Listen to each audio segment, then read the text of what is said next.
ਗੁਰਦੁਆਰਾ ਦਰਬਾਰ ਸਾਹਿਬ ਤੇ ਇੰਦੌਰ ਇੰਡੀਆ ਤੋਂ ਇੱਕ ਫੈਮਿਲੀ ਆਈ ਆ। ਦੋਵੇਂ ਮੀਆਂ ਬੀਵੀ ਇੱਥੇ ਆਏ ਹੋਏ ਆ, ਹਸਬੈਂਡ ਵਾਈਫ। ਇਹਨਾਂ ਨਾਲ ਵੀ ਗੱਲ ਕਰਦੇ ਆ। ਉਹ ਇਹ ਤਾਂ ਗੱਲ ਵੈਸੇ ਸਹੀ ਹੈ ਕਿ ਉੱਦਾਂ ਤੇ ਫਿਰਦੇ ਰਹਿੰਦੇ ਸਾਰੀ ਉਮਰ ਤੇ ਬੰਦਾ ਇੱਧਰ ਉੱਧਰ, ਤੇ ਉਹ ਫਿਰ ਜਦੋਂ ਉਹਨਾਂ ਨੇ ਇਕੱਠੇ ਕਿਤੇ ਜਾਣਾ ਹੁੰਦਾ ਵਾ, ਬੇਗਮ ਵੀ ਕਵੇ ਜਾਣਾ ਤੇ ਉਹ ਕਹਿੰਦਾ ਚੱਲ ਤੈਨੂੰ ਦਰਸ਼ਨ ਹੀ ਕਰਾ ਲਿਆ, ਮੈਂ ਤੈਨੂੰ ਘੁਮਾਉਣ ਕਿੱਥੇ ਲਿਜਾਣਾ।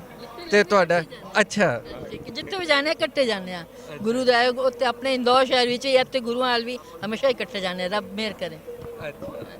ਤੇ ਇਹ ਕਿੱਦਾਂ ਪ੍ਰੋਗਰਾਮ ਬਣਿਆ ਤੁਹਾਡਾ ਇੱਥੇ ਆਉਣ ਦਾ, ਦੋਵਾਂ ਜਣਿਆਂ ਦਾ? ਕੀ ਸੋਚਿਆ ਤੁਸੀਂ? बस 550 साल साढ़े गुरु का तो सन कितना अच्छा मौका मिल गया है सबकी। चलो जत्थे दे नाल आके दर्शन हो गए। असी तो सपने भी नहीं सोच सकते कि इस जगह ते आ सकने। असी ये तो बहुत साढ़े सिद्धू साहब जिन्हें पहल की है, इमरान सरकार बहुत पहल दे। असी तो बहुत उन्होंने बहुत बहुत धन्यवाद हाँ।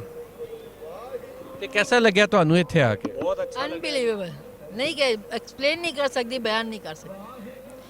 मतलब जो आत्मिक सुख का एहसास होया है वो बयान नहीं कर सकते शब्दों में।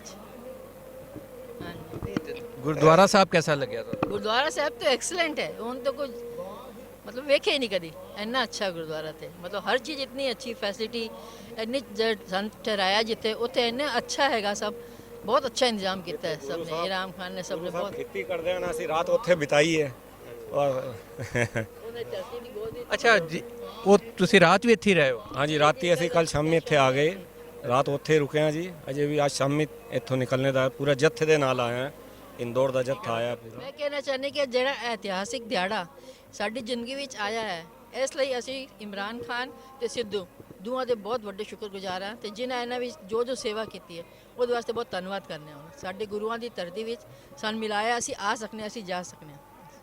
ਤੇ ਕੀ ਪ੍ਰੋਗਰਾਮ ਹੁਣ ਕਿੰਨੇ ਦਿਨਾਂ ਬਾਅਦ ਆਇਆ ਕਰੋਗੇ ਇੱਥੇ? ਅਸੀਂ ਹੁਣ ਵੇਖੋ ਰੱਬ ਕਰੇ ਭਾਵੇਂ ਰੋਜ਼ ਲੈ ਆਵੇ, ਪਰ ਦੂਰ ਰਹਿੰਦੇ ਹਾਂ। ਜਿਸ ਵੇਲੇ ਆ ਗਏ ਲੈ, ਜਿਸ ਵੇਲੇ ਕੋਸ਼ਿਸ਼ ਤਾਂ ਕਰਾਂਗੇ ਕਮ ਸੇ ਕਮ ਹੁਕਮ ਹੋਏਗਾ ਤੇ ਆ ਹੀ ਜਾਵਾਂਗੇ। ਬਈ ਸਭ ਤੋਂ ਵੱਡੀ ਗੱਲ ਇਹ ਕਿ ਜਿਹੜੀ ਚਾਦਰ ਉਸ ਵੇਲੇ ਪੁਰਾਣੇ ਸਾਡੇ ਬਜ਼ੁਰਗਾਂ ਨੇ ਫਾੜੀ ਸੀ, ਉਹ ਅੱਜ ਸਿੱਟੀ ਗਈ ਹੈ।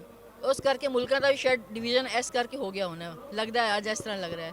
ਹੁਣ ਅਸਾਂ मतलब जोड़ी है तो रब करके शायद जुड़ जान, मुल्क दोवे जुड़ जान, जुड़ी जाने ने पूरा यही विचार है पूरे दिलों कि हो गया भाईचारा, दोवे एक हो गए हुन।